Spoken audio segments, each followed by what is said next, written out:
ચોમાસું શરૂ થયું છે, કોઈ પણ ઘરમાં શાક અવેલેબલ નથી ત્યારે તમે આ શાક બનાવો, નાનો મોટો સૌ કોઈનું આ સબ્જી ફેવરેટ બની જશે. ચલો જોઈએ રેસીપી. બહુ ઓછી સામગ્રીમાં પણ પંજાબી શાકના ટેસ્ટને ટક્કર મારે એવું આ શાક બને છે. મારા ઘરમાં તો જ્યારે મેં આ શાક બનાવ્યું ને ત્યારે સૌથી પહેલાં તો મારા હસબન્ડને બહુ મજા આવી ટેસ્ટની. ખરેખર કે અત્યાર સુધી મેં આ ડુંગળીનું શાક તો ખાધું છે, પરંતુ જો આવી રીતે સૌ કોઈ બનાવે ને તો ખાવાની બહુ મજા આવે. તો મારા ઘરે આ શાક અત્યારે વીકમાં 2 થી 3 વાર બને જ છે. અમારે જ્યારે હોટલમાં શાક સબ્જી પાર્સલ લાવવાની વાત હોય ત્યારે કંઈ પાર્સલ નથી લાવવું, આપણે પેલું ઓનિયનનું શાક બનાવી નાખો, બહુ મસ્ત મજા આવે છે. એકવાર તમે આવી રીતે શાક બનાવશો તો આનો જે ટેસ્ટ છે તે ગજબનો ટેસ્ટ છે.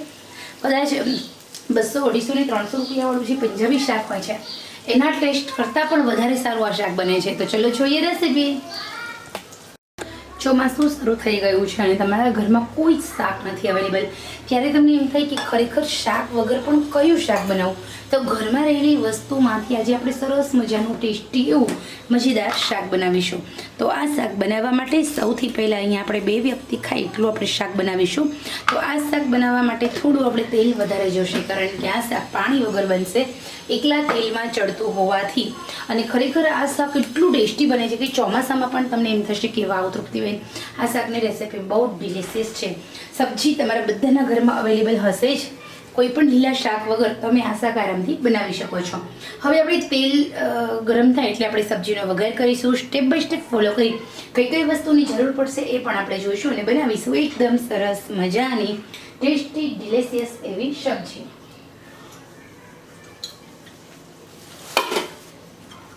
અને અહીંયા આપણું તેલ ગરમ થઈ ગયું છે તો સૌથી પહેલાં આપણે રાઈથી વઘાર કરીશું. રાઈ એકદમ મસ્ત ફૂટી જાય એટલે જીરું ઉમેરી દેવાનું, લીલા મરચાં ઉમેરી દેવાના અને આપણી મેઇન સામગ્રી છે એ છે 4 થી 5 નંગ ડુંગળી.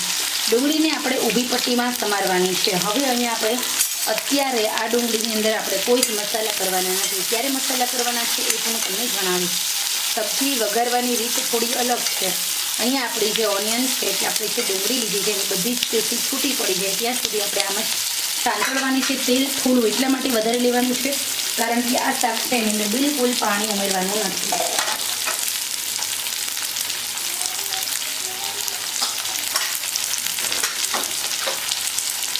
ગેસની આંચ ફૂલ જ રાખવાની છે. દર 1 મિનિટ થશે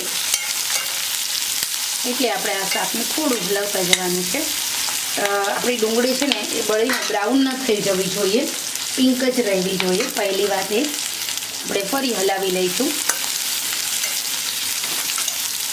4 થી 5 મિનિટનો ટાઈમ થઈ જશે.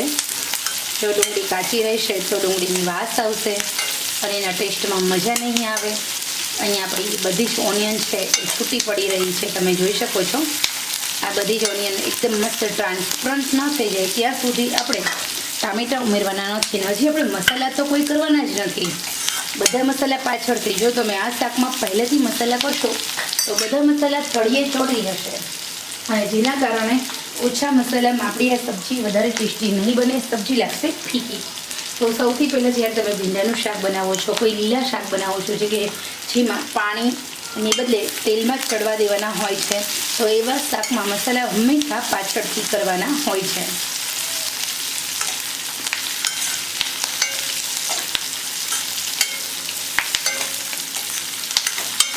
થોડું હલાવ કરવાનું આપણે, જેના કારણે આપણી ડુંગળી ચડી પણ થાય અને આપણી જે ડુંગળી છે બ્રાઉન ન થાય.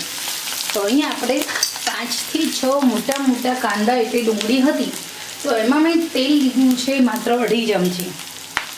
મને વધારે લાગે છે તેલ, હું બહુ ઓછું તેલ ખાઉં છું એટલે તમે જોઈ શકો છો અહીંયા. બાકી મારા કોઈ પણ શાકમાં આવી રીતે શાક સાઈડમાં કરો તો તેલ ન દેખાતું હોય, પરંતુ આ શાકની અંદર આપણે આવી જ રીતે તેલ લેવાનું છે.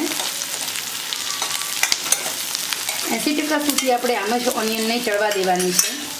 હવે આપણે ગેસની આંચ થોડી સ્લો કરી દઈએ અને એડ કરીશું 1 ટામેટું. ટામેટું ઉમેરી થોડું અમથું નમક ઉમેરી દઈએ. નમક ઉમેરી અને ફરી આપણે હલાવી લેવાનું છે. હવે 2 મિનિટ સુધી આમ જ ટામેટાને પણ ચડવા દેવાનું છે. ઓનિયન એકદમ સરસ મજાની ચડી જાય એ પછી જ આપણે એમાં ઉમેરવાનું ટામેટું.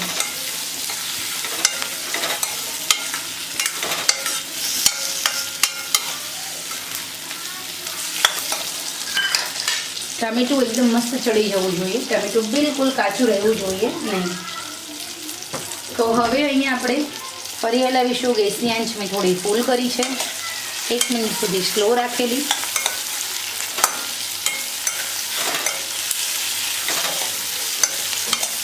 ખરેખર આજે ગેસની એકદમ મીડિયમ આંચ છે. આ શાક ચડે, શાકને બનતા થોડી વાર લાગશે, ચડતા વાર લાગશે, પણ શાકનો ટેસ્ટ બહુ સરસ હોય છે. તો હવે આપણે 2 મિનિટ સુધી ટામેટાં ઉમેર્યા પછી ટામેટાને પણ આમ જ આપણે ચડવા દેવાના છે. તમે જોઈ શકો છો જે ઓનિયન છે એકદમ લચકો થઈ ગયો એટલે આપણી ઓનિયન ચડી ગઈ છે. ટામેટાની પણ છાલ અલગ થઈ રહી છે એટલે ટામેટાં પણ આપણા ચડી રહ્યા છે. એક ટામેટામાંથી મેં 4 પીસીસ કર્યા છે ટામેટાના. એવી રીતે આપણે ટામેટાને ચડવા દીધા છે. હવે આપણે બધા મસાલા કરીશું. સૌથી પહેલાં અહીંયા મેં હળદર એડ કરવાની. હળદર એડ કરી ગરમ મસાલો ઉમેરવાનો છે. ગરમ મસાલો ઉમેર્યા પછી કશ્મીરી લાલ મરચું અને રેશમ પટ્ટો લાલ મરચું ઉમેરી દેવાનું. અને થોડું ઉપરથી કાચું જીરું ઉમેરી દેવાનું અને ફરી આપણે હલાવી લેવાનું છે. ધાણા જીરું તમારે આ શાકની અંદર નથી ઉમેરવાનું, એની જ બદલે કાચું જીરું ઉમેરવાનું છે. ડુંગળી પચવામાં ભારે તો જીરું ઉમેરશો ને તો કાચું જીરું, જેના કારણે તમારું શાક ટેસ્ટમાં પણ વધારે સારું બને છે અને પચી પણ જાય છે. તો અહીંયા આપણું એકદમ મસ્ત ડિલિશિયસ શાક રેડી થઈ ગયું છે.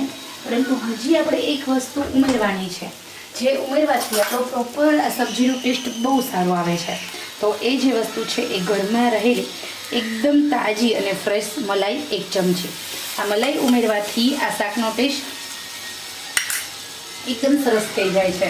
મલાઈ ઉમેરવાથી જે શાક તમારું બને છે એ બહુ સરસ બને છે. એકદમ મલાઈ ઉમેર્યા પછી મલાઈનું ઘી ન બને એનું ધ્યાન રાખવાનું છે. ગેસની આંચ એકદમ સ્લો રાખી દેવાની અને હલાવી લેવાની. અને હવે આપણે 1 મિનિટ સુધી આમ જ આપણે મલાઈ છે એટલે થોડી મેલ્ટ ન થાય ત્યાં સુધી આ શાકમાં રાખવાની છે. હવે તમે થોડી જ વારમાં જુઓ તો આ શાકનો કલર એકદમ બદલાઈ જશે. મલાઈ છે સબ્જી સાથે જ્યારે સેટ થાય છે ત્યારે એનો કલર ઓટોમેટિક બદલાઈ જાય છે. તમે અહીંયા જોઈ શકો છો બધા મસાલા છે એકદમ ચડી ગયા. તો ખરેખર આ જે શાક છે એ કોઈ પણ શાક વગર બનતું અને ચોમાસામાં ખાવાની મજા આવે એવું ટેસ્ટી શાક છે. એકવાર આ શાક તમે ચોક્કસ બનાવજો. તો ખરેખર આ સરસ મજાના તીખા શાકની રેસીપી પસંદ આવી હોય તો ચોક્કસ મારી ચેનલ લાઈક શેર સબસ્ક્રાઈબ કરો. તો ચલો આપણે ફરી મળીશું નવા જ ઉપયોગી વિડીયો સાથે. ત્યાં સુધી આવજો. ચોમાસું શરૂ થયું છે, કોઈ પણ ઘરમાં શાક અવેલેબલ નથી ત્યારે તમે આ શાક બનાવો. નાનો મોટો સૌ કોઈનું આ સબ્જી ફેવરેટ બની જશે. ચલો જોઈએ રેસીપી. બહુ ઓછી સામગ્રીમાં પણ પંજાબી શાકના ટેસ્ટને ટક્કર મારે એવું આ શાક બને છે. મારા ઘરમાં તો જ્યારે મેં આ શાક બનાવ્યું ને ત્યારે સૌથી પહેલાં તો મારા હસબન્ડને બહુ મજા આવી ટેસ્ટની. ખરેખર કે અત્યાર સુધી મેં આ ડુંગળીનું શાક તો ખાધું છે, પરંતુ જો આવી રીતે સૌ કોઈ બનાવે ને તો ખાવાની બહુ મજા આવે. તો મારા ઘરે આ શાક અત્યારે વીકમાં 2 થી 3 વાર બને જ છે. અમારે જ્યારે હોટલમાં શાક સબ્જી પાર્સલ લાવવાની વાત હોય ત્યારે કંઈ પાર્સલ નથી લાવવું, આપણે પેલું ઓનિયનનું શાક બનાવી નાખો, બહુ મસ્ત મજા આવે છે. એકવાર તમે આવી રીતે શાક બનાવશો તો આનો જે ટેસ્ટ છે તે ગજબનો ટેસ્ટ છે. કદાચ 200, 250 ને 300 રૂપિયાવાળું જે પંજાબી શાક હોય છે એના ટેસ્ટ કરતાં પણ વધારે સારું આ શાક બને છે. તો ચલો જોઈએ રેસીપી.